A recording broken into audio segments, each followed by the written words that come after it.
Hello, my friends, and welcome into Forte Catholic. I'm so glad that you are here. We are back to our normally scheduled programming with Father Anthony Sciarappa as my co-host today, and I'm back, baby. I've got some things to get off my chest about liturgical music and the people who serve in them. I also share one of the largest superstitions that I have, and it's about prayer, and I think I'm broken, and Father Anthony tries to fix me. Maybe you're like me, but Father Anthony thinks nobody is as crazy as I am with what I reveal in today's show. Hope that you enjoy it. If you do, please hit subscribe wherever you're watching or listening. Enjoy.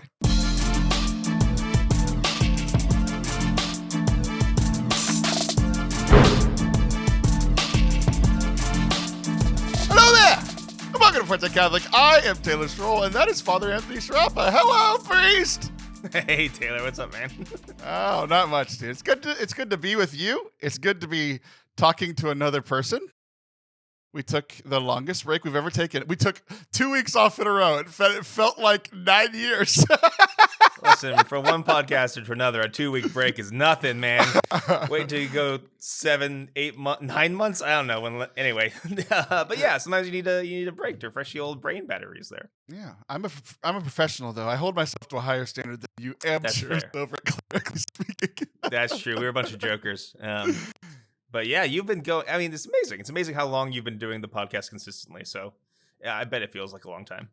Yeah, it does. And there's just been a lot going on, but today is going to be a more cheerful or at least more normal show. I feel like when the show first started, it was all about joy and sharing the joy of the gospel. And over the years, I just got older and more cynical, where it's like we have 2 segments of joy and 1 segment of me going about some topic. And I think that's closer to what we're going to do today. I have 1 topic that I'm going to yell about, but things are mostly better. And I like seeing your beautiful face, and I think I'm going to be happier today. Good. I'm glad I can help. Good. Today, I legitimately just got back from something that our Catholic school has done every year, and I've been a part of for almost every year, maybe not the last couple, but I've probably been to 6 or 7 of them in the 10 years that I've been here. But it's a crossover mass, which has nothing to do with basketball. It's not like we're blessing the basketball team before their playoff game, because our teams don't make the playoffs. I thought it's maybe like you get all the Muslims and Jews to show up. It's like the religion crossover, like a Marvel crossover mass. Like it's like I thought you meant we were going to play basketball against them, and I'm like, that would be fun. That would be interesting. Yes. Typically, we do the sports league my kids play in is Catholic Church versus Catholic Church. It'd be really funny to have the Catholics versus Muslims, Catholics versus the Orthodox Jews, Catholics versus the other Jews. It'd be very fun. It'd be very fun. Be a way better way to work out our problems, I think. Just ball. That's how we bring about world peace between the religions. I've always said we need a little bit more elbow swinging when it comes to evangelization. Oh man. So my son, we have 2 campuses for our Catholic school. It's the pre-K through 5th and then 6th through 12th. And so the 6th through 12th graders have mass at their location. I've talked about it before. Because we bought this secondary campus, it came with a Baptist megachurch because we bought it from the Baptist church. So that's where mass is for the secondary campus, 6 through 12. And then the pre-K through 5th is at the other location, which is the more like the church, the more traditional Catholic church, but because it's, one's within walking distance and the other one's, literally part of the secondary campus. So that's where they go to mass. But today they bus over the 5th graders. You following this? If you're following this, then I think everybody else is. So they bus over the 5th graders from the elementary school over to the junior high school campus. And that's so is my son's first school mass in this new building. And they honor the 5th graders becoming 6th graders because they're crossing over from, elementary school into junior high. And they're literally they're moving campuses. They're honoring the 8th graders who are moving into high school, which is essentially just like the left side of the school and the right side of the school. They just move over to the other wing. And then the more confusing part is the 12th graders crossing over into, the rest of their life. But you even asked, you're like, oh, it's a graduation mass. I'm like, no, the baccalaureate mass is next week, where we also do it again for the seniors. But So like the seniors are involved, and they all those groups get a special blessing, and they get like a special memento. Have you ever seen anything like this? Like other than like, I guess I've seen like a kindergarten graduation. I've seen a baccalaureate mass for like high school graduation, college graduation. I've never seen this crossover thing anywhere else. Is this all news to you? Yeah, this is pretty new. Like I said, I've done a bunch of baccalaureate masses. Yeah, I've seen like, end of the year masses. Sure. But like I think it's particularly because like the different either campuses or sections of like the school, it's kind of a neat thing. It sounds neat. Why not? Okay, sure. Yeah. Yeah, it is cool. And it's like when I was the campus minister, I was always like the musician and like the lay coordinator of the mass, right? I've talked about this before, but it was years ago, where essentially like my job was to get everything set up, EMs, music, slides, readings, lectures, like essentially have everything ready to go so that the priest could walk into the church like for the opening hymn and like not have to worry about anything. We love to see it. Oh, it's my favorite thing. Oh, I love it so much. Oh, don't make me do work for mass. Yeah, exactly. I don't want like you just, yeah, I love it. I love it when that happens. So, so I was the campus minister, so I've seen it from that thing. And at that point, like it was special because like I knew the kids better because I was with them all the time when I was the campus minister. Now I'm only the track coach, so I only see a third of them for a fourth of the year. So it's like I'm way less connected there. But this is the most connection I've ever had to this mass because I went as a participant for my son who is going from 5th grade to 6th grade. And I was like, this is so sweet. Is this how parents have felt this entire time? This is such a cool tradition. Now you get to know why they make it such a big deal. That's great. Yeah. Right. Yeah. It's really neat. So after like during mass, our priests have always done a really good job of like making the homily fit for the students. Like when they give a homily for the elementary school, it's cute. Like, like it's not, it's not like a normal Sunday homily. And then like today, the homily was great today. He was like, our football team and our track teams did very well this year.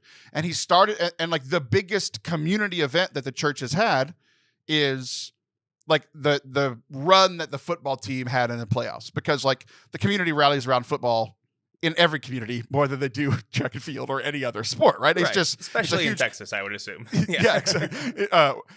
Catholicism and football are our two most popular religions, So like he starts his homily talking about like how community is important, and like we saw that and we experienced that in football, and now like these new members are becoming part of our community coming from 5th grade, the 8th graders becoming part of the community going to 9th grade, and like we're sending our community out into the world with the seniors. And like it was just really cool to hear it. Like it was a homily specifically for the people who the mass is for, because like typically at a school mass it's 85% students and faculty, and then 15%, community, the stragglers, the parents and grandparents, the super pious person that goes to the daily mass every day. Yeah. But like this one is like half and half, right? But the fact that like there's huge donors in the room, it's half and half parents and kids, and like they stuck the homily specifically for these kids. Like it was just special. I mean, this is awesome. It's a mass just for them, right? Yeah, no, it's really good. And that's one like really important piece of advice to anyone who preaches is like, you don't just give a homily into the ether, right? You give homily to a community in a context. And so knowing what the mass is for, what it's about, making it directed toward them that's important, because that's who you're, in a particular way preaching to. I remember in seminary being super annoyed because a lot of our seminary professors would preach as if there wasn't a room full of seminarians there. Like they would preach like a parish that has never existed. Like, we're right here. We're listening. What's going on? It's like really annoying, So yeah. Like I know, like you're like, you guys know how marriage is, and you're like, we don't actually. Yeah. It's like, can we talk about how angry we all are at you? I mean, sorry, never mind. That's not what I meant to say. But yeah. And like school masses is fun because of that, I love how still afraid you are of your seminary formators. Oh, PTSD, it's real. But yeah. Especially because like sometimes, for Sunday homilies, your crowd is so wide and diverse, it's harder to do that. But I really like school masses because these are kids in school. The context is super clear, or like this is a crossing over mass. So that's great. I'm glad the priests were able to do that. There is something special about that. Yeah, it was good. And so we have the mass, and then after mass, they do a special blessing of those three classes, those three groups of people. So they have them stand up, and then each grade gets a different like memento token of faith, sacramental, whatever, right? And so if I'm being honest, I don't know what they were for the seniors and the 8th graders, but I know what my son got. Okay, He got a cross, and it's just a normal cross on the front, just kind of some decoration. But then on the back, it says in Latin, "I believe in God the Father Almighty," and the beginning of the creed, and essentially just saying I just thought it was really special because I have always connected more with high school students, and I always did ministry better with high school students than I did with junior high. But we've learned throughout the years that most people who leave the faith or stay in the faith make that decision in that 5th to 8th grade range. And so it was just really special, knowing that and knowing that they're hey, I believe this, and essentially, insinuating that you believe the rest of it, right? I believe in God the Father Almighty. The Son, though, not sure. It's just I would hope to get the whole thing. That was cool because it's the beginning of the creed. They kind of finished the beginning of their schooling. It all kind of fits. That's great. Yeah, it was cool. And then the other two classes they each got something different, which I thought was cool. I don't know what the other two were, but it was different. It was special for each class. You could tell that there was some thought put into it. It was a beautiful day. There was one thing wrong with it, and I'm deciding in the moment if I should share it. What do you think? Should I share the strange thing or should I not? You should absolutely. I would be disappointed in you if you did not share the strange thing. Okay, so I'm sitting next to so after mass, during this essentially the ceremony part after the mass of where they're praying and blessing and giving these things. Because they called every individual up, put it they called Christopher Schroll. Everybody claps and they put the thing over the cross over his neck, and then they took a group picture. They were in the ceremony part after mass, right? And so the musician, who's a good friend of mine, comes and sits next to me, and there was some feedback during mass, like audio feedback, and we were trying to work through that because that's part of my volunteer role at the church, is making sure everything sounds good in there. So we're talking about that, and then music starts playing, and it's instrumental, graduation type music, but typically it would be me playing it or him playing it. So at first we're who's playing this music? Yeah, wait a second, what's going on? Yeah, it's the angels. Right, yeah. We're not we legitimately we have that iPad that controls the soundboard, and we're where's this coming from? So we finally figure it out, and everything's fine, right? Okay. Until there's it kind of sounds like the music in Chick-fil-A, where it's instrumental versions of songs you absolutely know. And in most Chick-fil-A's, it's Christian music, but every now and then they play just instrumentals of some other, non secular music, whatever. Yeah. There's high schoolers in there, and I kind of think like them. So there was a moment that was highly inappropriate.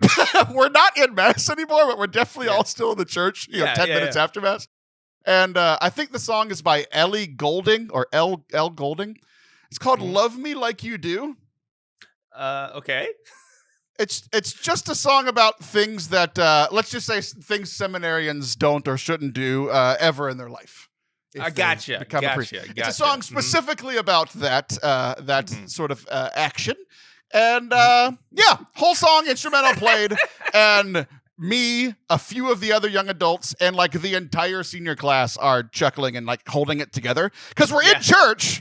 But you put us in this situation. Yeah, that's not fair. That's a trap. That's entrapment right there.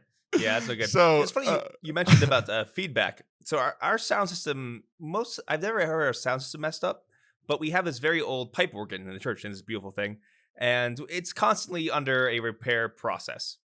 Every once in a while, something will go wrong where one of the pipes will just go off and won't stop. That happened to me at a mass the other week. So no way. Music is playing, and it just goes the entire time. Just the entire first part of mass. I'm we're just gonna keep going because I don't know what else to do. The guy had to get a ladder, climb up into the organ, remove a pipe and plug it or something insane. So I do like little. There's something about things getting messed up in church that remind us that we really don't know what we're doing. Sometimes we like to think we know what we're doing. We really don't. We really don't. It's good to stay humble. So So it's funny because I'm immediately picturing. You talked about your PTSD from seminary. My PTSD when something goes wrong in that building is because I'm usually the only person in the room that can fix it. So the priest immediately looks at me and I'm like, I don't know, I don't work here.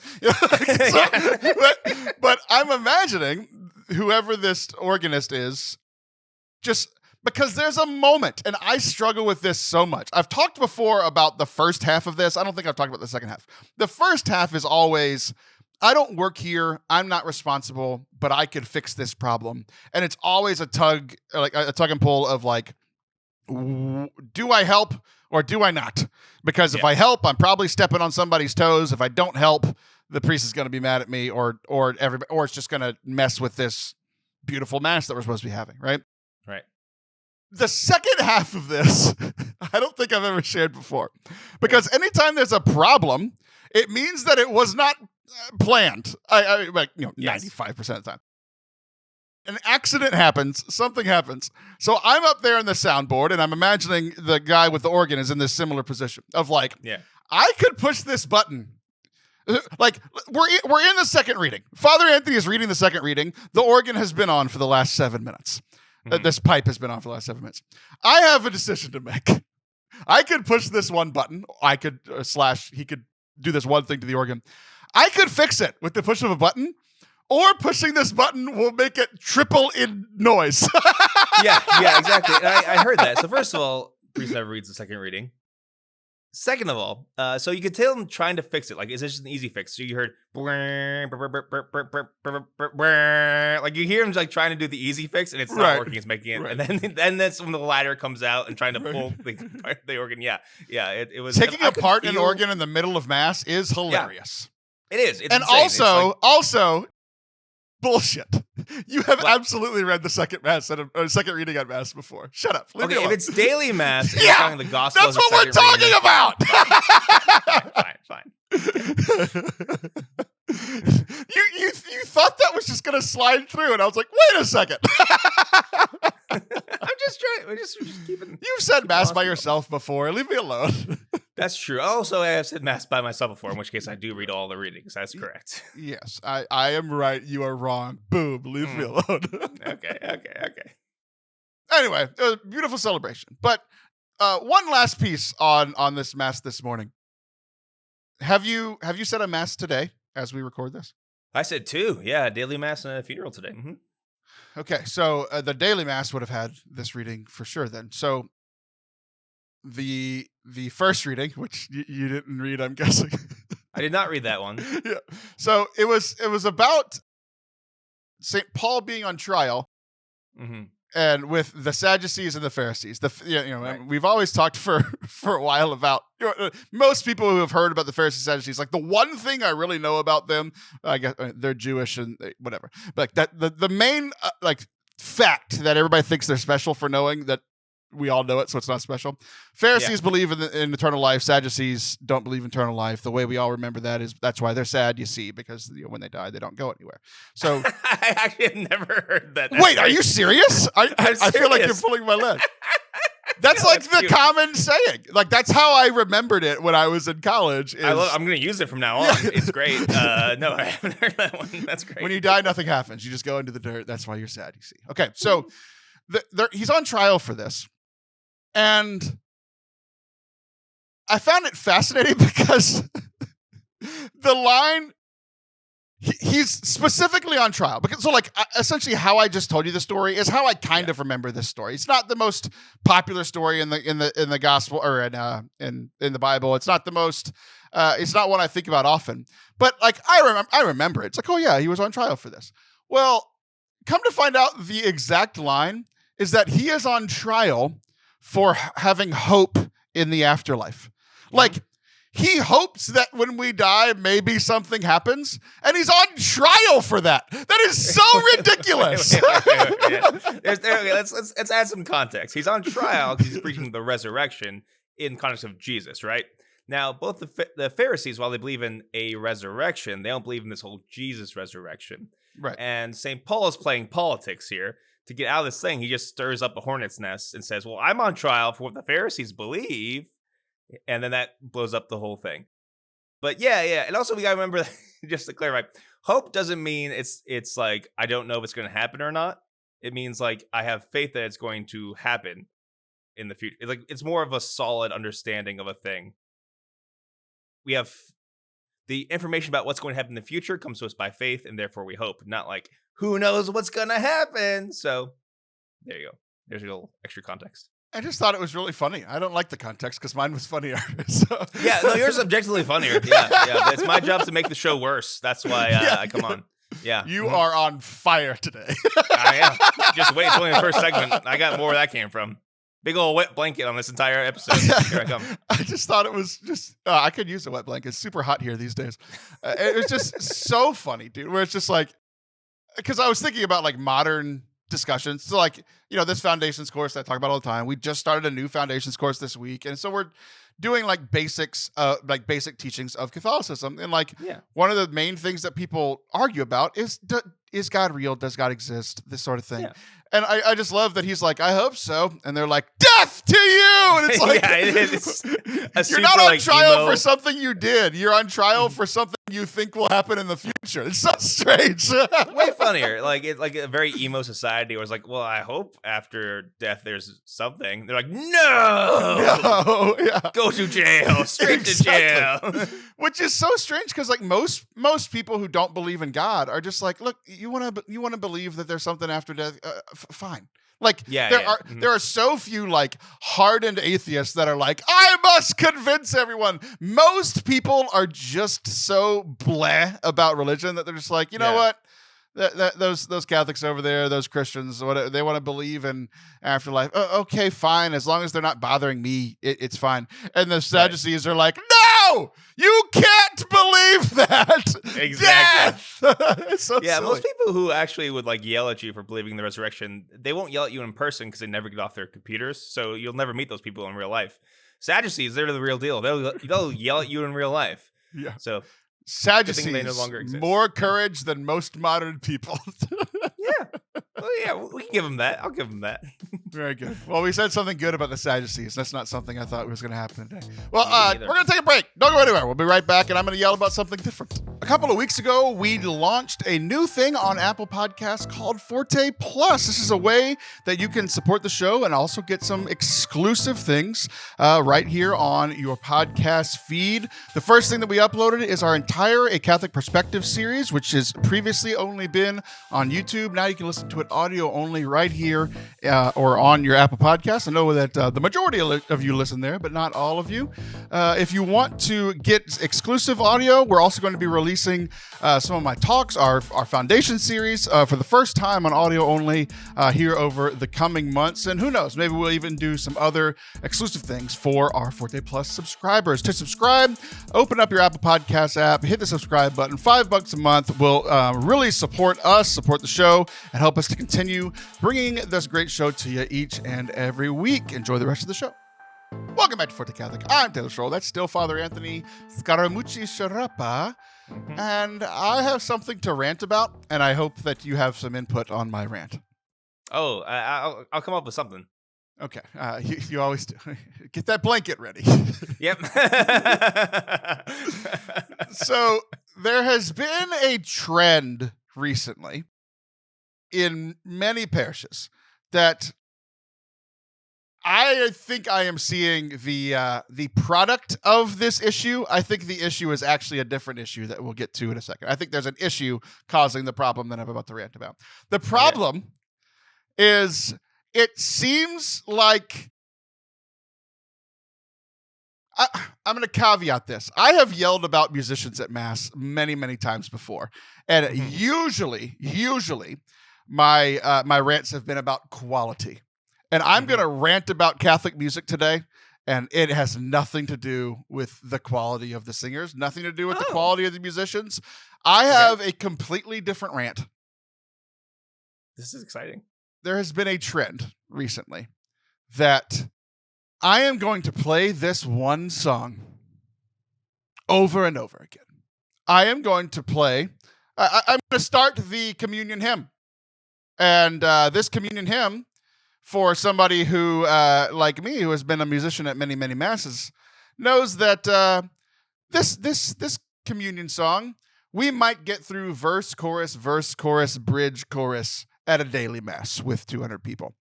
When it's a Sunday mass with 1,600 people, you know what it's not going to do? Fill the communion time. Yeah. So here's what I would do as a musician. I would plan these things. I would pick a song that I'm definitely going to do because that's the first one I'm going to do. I'll pick a second one, and I'm going to be watching what is happening. I'm going to be seeing what the priest is doing, seeing how the congregation is coming through for communion, or like even for the offertory hymn. You know, has the priest washed his hands symbolically yet? Hopefully he washed them for real before Mass. Like I'm watching what's going on, and my goal as a musician every time is to end right around whenever the priest is done with his thing. Like, it's actually a fun little goal for me. How close can I get it to when the priest sits down and I hit my last note? Like, that would be the perfect scenario, right? Just so you know, I as a priest appreciate it. Like, when that happens, when like the song naturally comes to like the end, when I'm done like washing my hands, I'm like, we nailed it. Good job, team. Like, exactly. And I would say as a musician, I hit that now 90% of the time. Like, I'm pretty dang good at it because I've done this before and I have human eyes, which apparently most musicians don't these days. Because the trend that I have seen, and this has been at multiple parishes that I've been to over the last couple of years, is I'm going to pick a communion song for a church with, 1,000 to 2,000 people at this Mass. I'm going to do this communion song. And then I'm going to, now I'm not me. Now I am in the mind of this musician. Okay. Now I'm going to start it immediately. And now I realize I'm not going to include any silence whatsoever. I'm going to play verse 1 chorus, verse 2 chorus, verse 3 chorus, verse 5 chorus, verse 6 chorus. Oh no, I only have one song left and 8 people have done communion and there's, 2,000 minus 8 left. So let's do this song again. And you know what I'm definitely not going to do? I'm definitely not going to have a musical interlude after verse 8 before I go into verse 1 again. I'm definitely not going to do that. And then when I get to verse 1, I'm not going to sing it any differently than I did the first time. I'm not going to sing the chorus any differently than I did the next time. You know what I'm going to do? I'm going to plow right through. And I'm going to do verse 2 chorus, verse 3 chorus, verse 4 chorus, all the way to verse 8 chorus. And then when I'm done, I'm going to stop that song. And now we're about, a third of the way through communion. So now I'm going to pick the second and only second song that I have picked for this communion time. And I'm going to do, I'm just going to let you guess what I'm going to do. I'm going to play verse 1 chorus, verse 2 chorus, verse 3 chorus, verse 5 chorus. Oh no, we're out of time. Anthony, I was at a parish, at a Mass, where we sang like a 6 to 8 verse and chorus song twice, and then the second song, we did it thrice. I am not exaggerating at all. We did one song entirely through, verses no one's ever heard before. We all know, oh God, beyond all praising. You don't know how verse 5 starts, and neither do I. I've now heard it thrice, because we do it over and over and over again. Never a musical interlude, never any silence. It drives me nuts. What are we doing? How do you think this is helping me pray? Like, that's the whole job of the musician. Help the Mass, the people at Mass pray. And you know what people aren't doing? The faces of people that I've seen turn around and look at each other when we're through verse 8 for the third time. Everyone's pissed. You just ruined everyone's Sunday morning. What are we doing?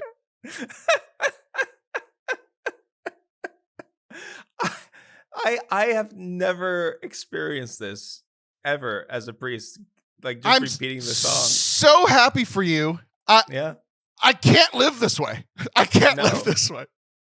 Yeah, like my experience usually, like, you do the song, and if there's a little extra time, they'll just do a little musical interlude, and they can like improv and wrap it up real nice. Or they've got a planned song and a second planned song, and they kind of, because if you are the music minister at your parish, you are aware of about how long masses take, because that is, after all, your job. And we also have like these really big books full of hymns. Some of them are bad, but there's a whole book full of hymns, and there's even more on the internet that you can find. You can find more than 2 songs. And if that's like one of your main jobs, to prepare songs for Mass, this is a mystery. Or it's a brilliant troll. Or it's totally on purpose. Yeah, it's like they hired a Baptist who actually secretly works at the Baptist megachurch down the road, and they're like, "Hey, if we make this unbearable, they'll come next week. Yeah. If you sing it, they will come." Dude, it's unbelievable, man. Like the fact that we're I have before sang a whole song. And then okay, if I look at you and you're cleaning the vessels after, I'm not going to start a second song. So I might sing verse 1 again. I might sing verse 1 a second time, but it's going to be different. If I was full voice for the first one, I keep using "Oh God Beyond All Praising." I wouldn't use it as a communion hymn, but just as an example, because I've already said it. If I'm leading that song and the first time, "Oh God Beyond All Praising," I'm using full operatic voice, right? But if you're cleaning the vessels, I'm now picking on the guitar, and I'm like, "Oh God, beyond all praising." We slow it down. We solve it. It has a different feel, and then it ends right when you sit down. I didn't do the awkward thing of starting another song, and now before you even start verse 1, Father's sitting down, and now you're in this jam.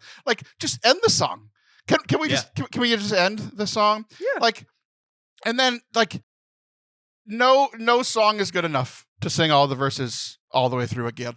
There's not a beautiful enough song to do that. And dude, so when I was in undergrad, I was a music major. This is what I studied, right? And I was learning how to be a liturgical musician. And you know how many documents I've read from the USCCB, from popes, from the dicastery of worship they're all just hey, silence in mass, 2 thumbs up. Yes, so it's actually fine. Yeah. If I end my song while you're still cleaning the vessels and there's 2 minutes of silence, it's actually good. It's better than doing verse 8 again. Shut up! A few things.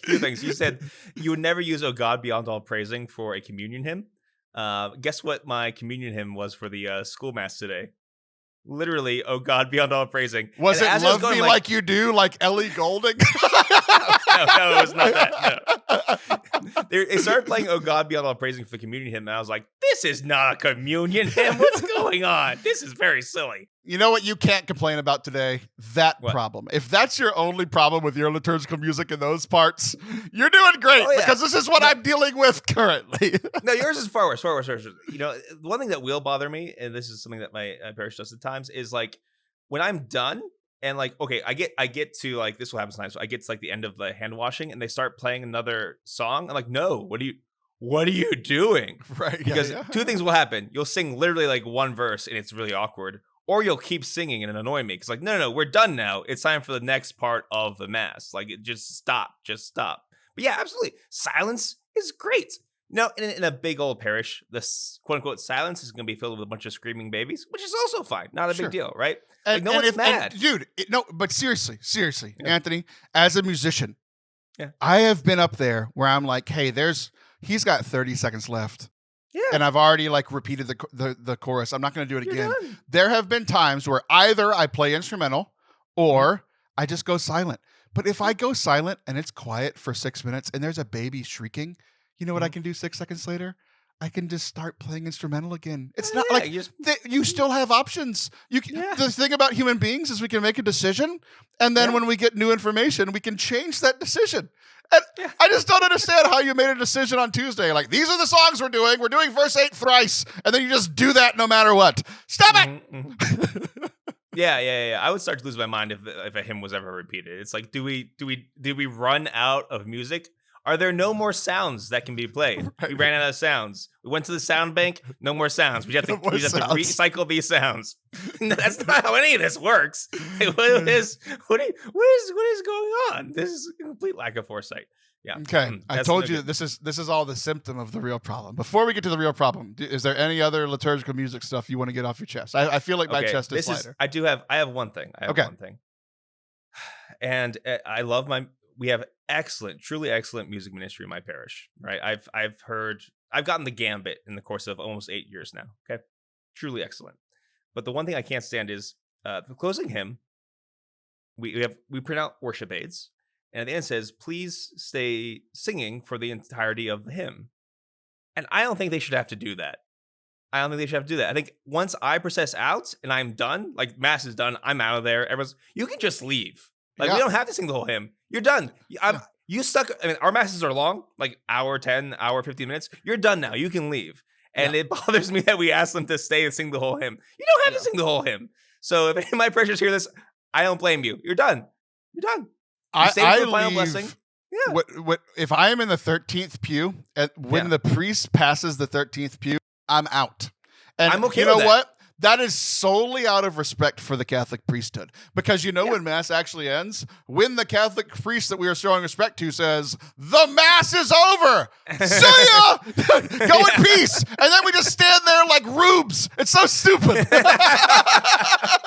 Yeah, as long as because there are people who leave early and that it does drive me crazy. I've gotten over it because you have to. Well, yes, it's a sin. Yeah. Right. Exactly. But you stayed for the final blessing. You stayed for the closing prayer. You stayed for everything. And I'm done. I'm very done with Mass now. I'm standing in the back of the church. You can leave. We don't have to sing the whole hymn. The priest is literally leaving. I think that means you can too. And I'm just afraid I'm just aggravating everyone. And if you want to stay and sing because that's your jam, great. But the fact that we ask everyone to stay, you don't have to. Next time I'm doing music at a Mass, I'm going to do the closing hymn, and I'm going to sing every verse 8 times. You know what would be funny if people followed the way you did things and stopped singing after I crossed their pew threshold, so the Mass got quieter and quieter as people stopped singing and leaving. Beautiful. That's a beautiful. It just turns down idea. the volume of the church as I'm going out. There's one person in a wheelchair in the back. Oh God! Holding it down so I get all the way back. All there. by themselves. That's beautiful. Okay, here's the real problem. Okay. The real problem is that we have seen all the symptoms of these problems. Sure. The real problem is, and I'm including myself in this, no one goes and tells them. You know why? Because going and tell them is super awkward. And I'm not going to tell them because at this point, I have no authority over them. I'm just a random guy in a pew that's just better at their job than they are. But that doesn't give me any authority to tell them that, right? If I'm just going to sit here and not go do it myself, then I don't really have the place or the right to go tell them. And the priest isn't going to go tell them in most cases because that's an awkward conversation. Then, the priest hurt my feelings, and now I'm going to leave the church. Okay, so the priest isn't going to do it, and most of these people are volunteers, so usually the music minister's not going to do it. Nobody wants to have conflict in the church. That's the real problem. That is the real problem in a billion different ways. Many more serious than this, but it's none more serious than this. Two more serious than this. I'll give you 2. Let's make a list of the problems. But yeah, that's definitely a thing. And also it's and if things are mostly going well, you don't want to be that guy. To nitpick, but I'm also so very surprised because I've never been in a parish where no one is willing to complain. I would bet a whole USA dollar that they've definitely received emails by this point. Definitely, right? I think what I think happens most of the time, honestly. Most of the complaints go from parishioner to priest, and then the priest doesn't do anything about it because of the awkwardness. Probably true. You know what I mean? People are complaining. I'm complaining on a public platform. People are complaining, but nobody's going to do anything about it because nobody wants to have the conversation. And it's 2 things. One, it's an awkwardness of nobody just wants to have the awkward conversation. 2, it's who's going to have the conversation because if we were a real community, if we were a real Catholic community where people's were real Catholics, then I could go up to the community and be like, hey, I actually have some expertise in this. I'd like to make some suggestions. And there would be I wouldn't feel weird about it. They in a perfect world, they'd be like, oh, this guy's actually been doing this for a long time. I've been a volunteer for 3 years. Maybe in a perfect world, the people who are good at one thing would or who aren't good at something would listen to the people that are good. And that goes for me too. I would then therefore listen to people who are better at stuff than me, but I don't do that either because we don't live in a perfect world, right? So that's one problem. The other problem is if everybody just abdicates because I'm hey, priest, someone should fix this. And he's like, you're right.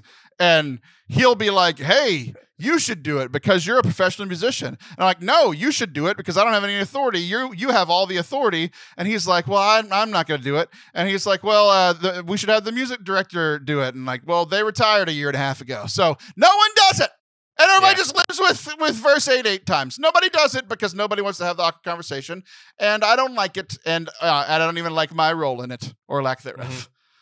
Yeah, that's definitely true. Like a lot of times one of the problems is we take everything personally.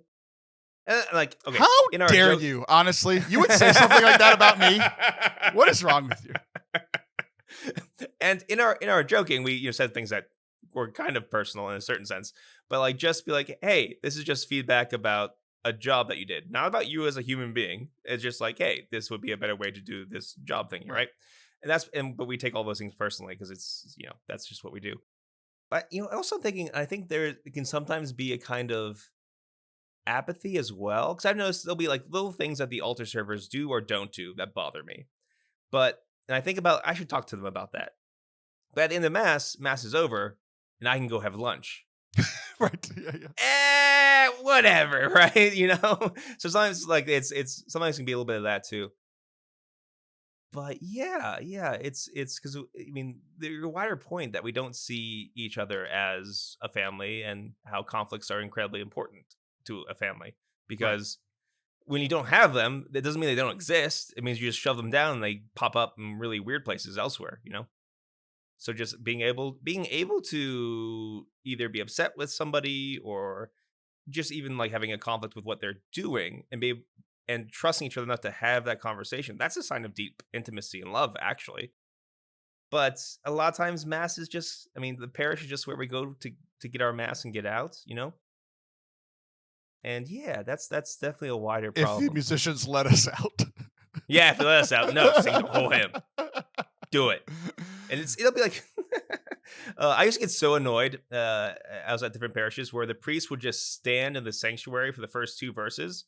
And I'm about ready to like jump out of my skin. Like, Mass is over. Why are we just standing around? It's driving me crazy. I want to get out of my pew and push him forward. Like, go. Yeah, exactly. Go. Sweep him away. So we can pull out the cane. Like, we're done. We're done now. But anyway, yeah.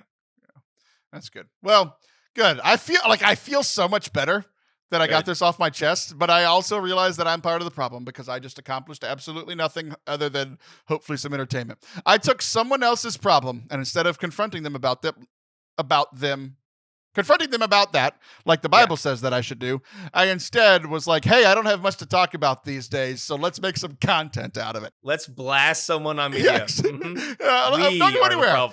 Whenever we come back, I am going to reveal a problem that I have had where it's me. Hi, I'm the problem. It's me about something that I have realized about one of the most important things about Catholicism that I have been terrible at. And it probably it borderline makes me not a Catholic. So don't go anywhere. We'll be right back. I'm heading up to see Father Anthony in person very soon because I'm going to speak at Catholic Family Land twice this summer. Really looking forward to it. I love doing these events in person. It's a big breakup from our normal, just kind of every week being here in the digital space. It's great to be with human beings sharing the gospel through speaking, through our music. We are currently in the booking season. If you would like me to come to your parish, your diocese, your Catholic school, or any ministry event where I could speak, lead worship, I'd love to do that. You can hit me up at fortecatholic.com/booking is where you can submit that, find out more about what I can do.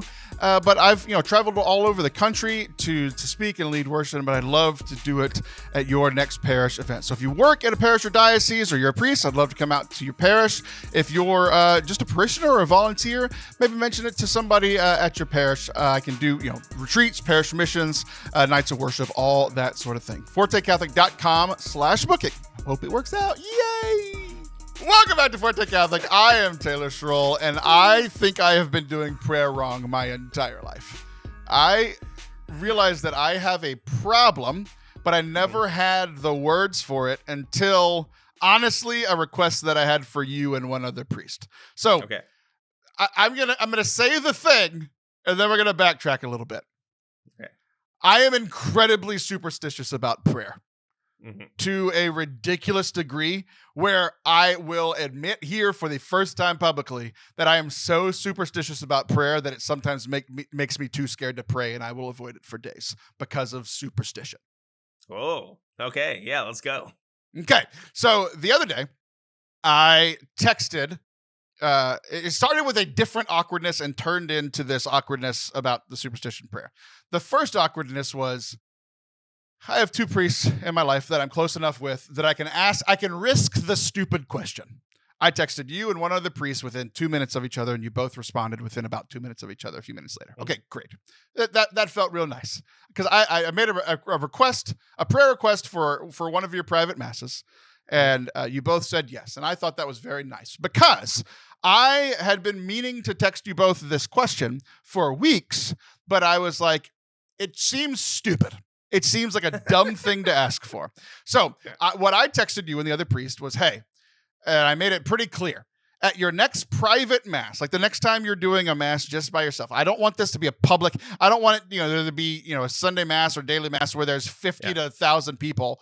And in the middle of the intercessory prayers, you're like, that Taylor Schroll's house will sell soon. That's not something that I wanted said out loud. So I made it very clear.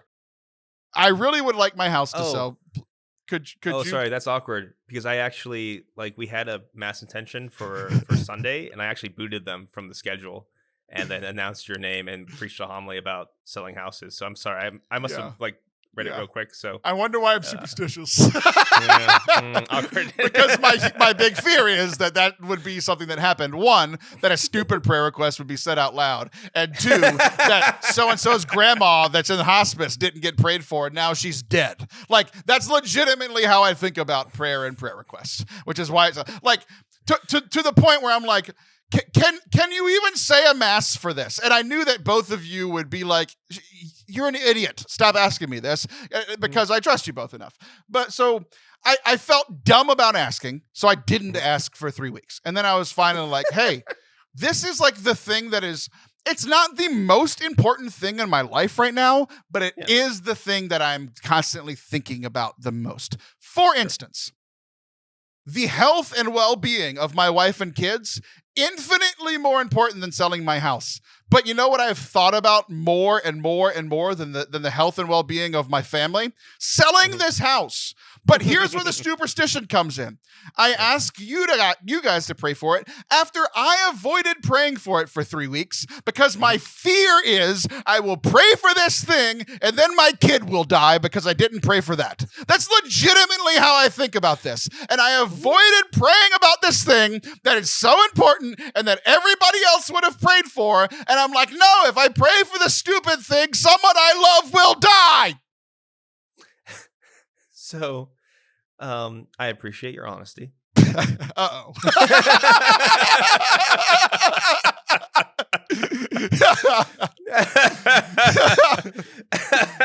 Brace! Let me get my shield. Hold on. No, it's okay. I firmly believe that your craziness, and let's be honest, this is crazy, but you're definitely not the only one with a version of this problem. Because I hear it all the time. What's the basic one? And everyone says this one, right? Never pray for more patience because then God will test your patience, right? Yeah, don't pray for a virtue because God's going to come out to get you, right? It's this thing that's we don't like to say it out loud because it feels icky, but sometimes we really think that God is out to get us, right? He has proven this to me. Right. I was about to say, sometimes we have reasons. Because it seems there'll be things that happen and you look up at God what, why? What is going on? I am trying to be a good person and that things aren't going well, right? And so we don't like to think those thoughts, right? Because those aren't pious thoughts. Those aren't holy thoughts. If I was a holy person, I would just suffer with dignity and peace and poise. And so I'm going to just pretend that I'm suffering with dignity and peace and poise. I'm going to do this holy thing. The problem with that is that that's the opposite of being holy.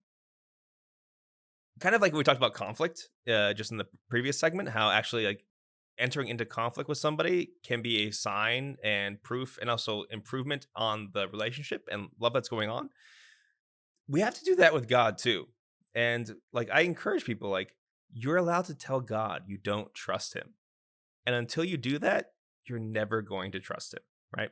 Because that's what's going on with that kind of prayer. Like, I am afraid that if I do A, God will like trip me up and do B, right? And like I said, a lot of times there's reasons for that because of whatever has gone on in our life. So you have to even like take a step further. It's a very awkward prayer in the beginning, but you say like, Lord, I think you're going to, screw me over or mess me up because I feel like you did it this time, that time, and the other time. Right. And like literally the mental image I have right now is God as Mr. Burns. Like, yes, exactly. We have God as Mr. Burns. Yes, exactly. And we're afraid if we complain to God about that, then he's really going to bring down the hammer on us. And like, okay, we take a deep breath. I did what Father Anthony told me to in prayer, which doesn't come naturally to me. And now my kid died. Thanks, Anthony. Yeah. Like, I'm not joking. Like, this is legitimately how I think. Absolutely. And I guarantee you're not the only one. I think there's degrees of it, and you're kind of like a little higher on the list. But, like, I hear this from people. I hear it in the confessional all the time, too, in different ways. Like, it turns out, and this is the deep, dark secret of Christianity, is that Jesus actually loves you. And we think, oh, I know God loves me, but he's going to do what's quote-unquote best for me. And what's quote unquote best for me is for me to live an absolutely miserable life, and then maybe I'll go to heaven. That's no. That's not how this works. Right? Well, the world by default is a terrible, messed up, ugly place. Just period. That's why Jesus came to save us from that thing, right? And indeed, the way he saves us sometimes isn't making everything all right in this life. It's gonna happen in the next.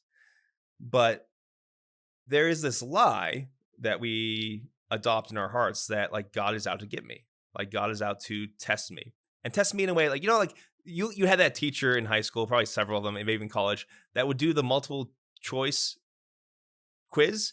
And the point of the questions was to not to find out what you've learned, but try to make the question so tricky it would trip you up, right? Mm-hmm. And we think that's what God does. He's trying to trip us up. And the answer is he's not. Would you like A, a healthy family, or B, a new house? Right. Oh. Yeah. So that's one aspect. Like, we have to really grapple the fact that a lot of times we don't trust God, and we have to talk to him about that thing. And that's not easy prayer. It's not super fun, but that's really what brings us into deep holiness and trust, is by admitting that I don't have trust. Like, that's a part of who I am. I am not as holy as I thought I was. And admitting that doesn't make me worse. Admitting that actually begins the process of healing and growing in virtue. So that's a really big step. The second thing is, like, you're allowed to care about more than one thing in your life because there's many things that are going on in our lives, right? Like your house isn't as important as the welfare of your children, but it's sort of connected to it. It's a significant part of your family life and a significant part of your vocation. And you can pray for that and also want your kids to be healthy. Like, you can want multiple good things and pray for multiple good things. Sorry, I'm going monologue. You can stop me whenever. But I tell people, like, you should pray with your anxieties. A lot of times we'll be distracted in prayer, right? Because I'm thinking about selling my house. But this is important. I want to bring important things to prayer. Well, if you're so anxious about your house, then that's what you should bring for prayer that day. You can leave world peace for prayer down the line, right? You can pray for world peace later. Right now, this is what's on your heart, right? We can't solve everything. We can't fix everything. We're a big mess. And God, this is the part of my mess that is bothering me the most. Boom, that's what you pray about, right? I feel this too. A lot of times as a priest, like, I want to ask people to help me pray for this thing. And it'll be a meeting of like no consequence, but it's really bothering me. I feel the same way. It's like, well, that's not worth praying about. Or like, shouldn't I be asking just to be a holier priest? Or shouldn't I be asking for this? Yeah. I don't want to waste my prayer tokens on something that doesn't matter. Right. I only have so many prayer tokens, I'm on had one chance and you blew it on the meeting that no one cares about. Yeah. But it's like, no, you can pray for all kinds of things. It's okay.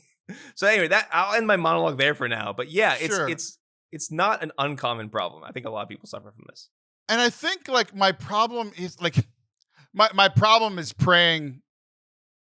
It's kind of that last piece you were saying. It's like, it's solely praying for the things that ultimately aren't as more important, because I feel like a bad person when I'm like, hey, I have 5 minutes to pray today. I'm gonna pray about my house selling.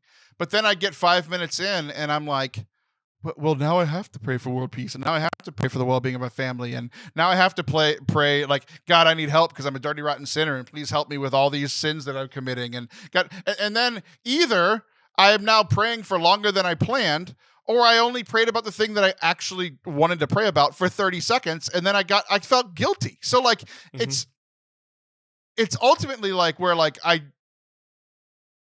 the longer I pray, the worse of a person I feel, because I'm like, if I could just pray about the thing that is on my heart, like essentially do what you just said. If I could just pray about the thing that's on my heart and stop and be done, I feel like I'd be great. But then I'm like, I can't believe I asked about that. So now I have to ask about now I have to rate it and make sure that God knows that I know that these 180 other things are more important than my house selling.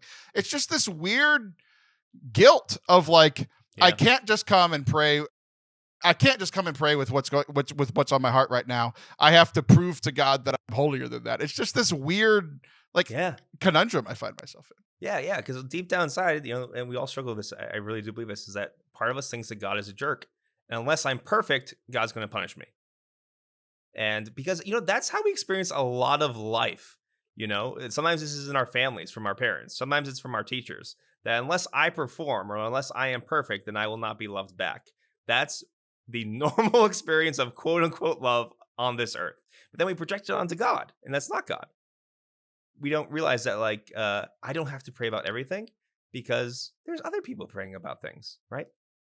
I don't have to change the world with my prayer. I need to focus on whatever's going on with me. Even if other people are praying about it, what if there are 20 people on Tuesday when I wanted to pray about my house selling, and there are 20 people in my life that pray for the well-being of my family and kids. And then all of a sudden that Tuesday, they all just don't do it, and I just happen upon the one day where nobody prays for the well-being of my family. I thought I could trust the other people, and they messed up, and now it's my fault because I'm the one of the 20. Yep, exactly. Yeah. And you see what we do there, and we do this other aspects too, is like we've removed God from prayer. That's prayer it. That's it. You did it. Good. You did it. Yeah. It's not yeah. That is 100% what I've done. You nailed it.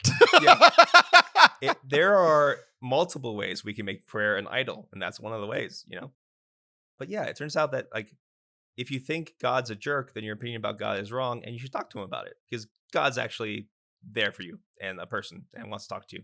And when we remove God from prayer, things get real wonky and real stressful. God, is prayer making me more free or not? I'm so bad at this. It's incredible the holes I've dug for myself when it comes to holiness and prayer. It's ridiculous. None of this. I understand that none of it intellectually makes sense, but it does to me. So I'm like, I don't know. I'm incredibly broken, and that's the close, I guess. So I don't know what to do, man. What's the goal? What's the next step? Do I just pray for do I stop this episode? Do I pray only for my house to sell and see what happens? I don't understand how to get out of this. You have given me a practical of saying, hey, God, I don't trust you. And I guess I've been praying by myself for years, not with you. I don't know. And then do I just test it out? Hey, I hope I don't stub my toe today, and see if I don't stub my toe. That's the only thing I pray for today. Okay, yeah. So, one, you should have that conversation about God, it turns out I don't really trust you on this sort of thing. Two, you have to, it's kind of faking it until you make it. I'm serious. That's all I've been doing. That's not helpful. No, in this way. So, Lord, I want to pray for my house to sell. I'm going to pray for my house to sell. I'm going to trust that as an okay prayer, because Father Anthony told me it was an okay prayer. So I'm going to do that. If anything happens, it's his fault. If anything happens, it's his fault, and you will smite him and not me. That's what you do. No, we did it. We did it. I have now pushed off blame. Now I'm free to pray however I want. Thank you. You have solved this problem. Honestly, if that helps, that's fine. But I was gonna say, might be the most helpful thing that you've said all day. Just trust, Lord, if I stub my toe there today, I'm going to choose to believe that that's not divine retribution. Sometimes stuff happens. Yeah, it's just working on that faith and testing it out and seeing it and having those conversations. Working on believing that God loves you is the most difficult thing that any of us will ever do, because it's the most unworldly thing possible. It's the most divine thing. It's the most fallen nature thing. I firmly believe that for everyone, truly believing that God loves you is the most difficult thing you'll ever do in this life, but it's worth it. Yes, sir. Yeah. So go do it. I think I will. That's our show. Cool. I'm Taylor Schroll, and I suck at this. That's Father Anthony. He's slightly better. I'll be back next week. Father Anthony, will be back. The next episode we record will be in your rectory. I will be with you in person the next time we record together. It's so exciting. That's awesome. So exciting. All right. Well, hopefully I'll have figured out to pray by then, and my toes won't be stubbed, and yours will be healed from breaking them, because you didn't pray to protect your feet that day. I didn't. See ya!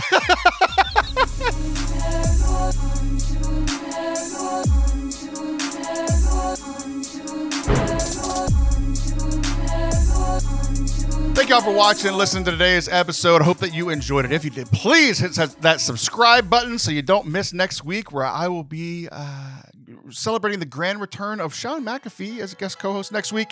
Hit subscribe button so you do not miss it. Share it with a friend. Share it with your enemies. We love you, and I'll see you soon. Bye.